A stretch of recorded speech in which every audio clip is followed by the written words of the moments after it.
All right, so episode 1 of Stoked Outdoors, just having a little fun.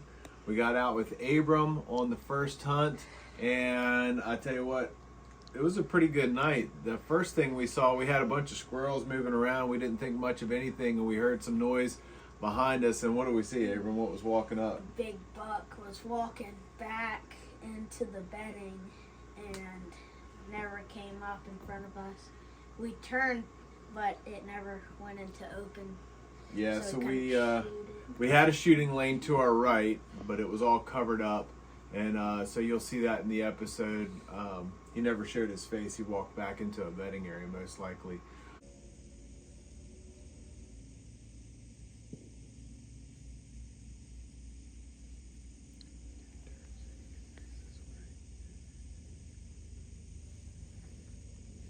A little bit later, we had some more movement, and it took a little bit, but walk us through it, Abram. What happened? So I look back, there's a doe walking out, and then we have corn in front of us. So it walks out slowly and it goes to the corn, and then we see another one come out and it's walking to the corn, and then the first one, it was waiting there for like 5 minutes just showing us its butt, and then finally turns broadside, and then I line the crosshairs up right where I need to, and it only ran 24 yards, right? Yep, sure did. Actually smacked right into a tree, which you'll see, which was pretty awesome. So it was a good way to start getting some meat in the freezer. And we thought it was a doe, and a good sized doe. We got a little bit closer. We realized it was a little tiny button, but hadn't even come through the fur yet. But meat in the freezer is meat in the freezer.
Stay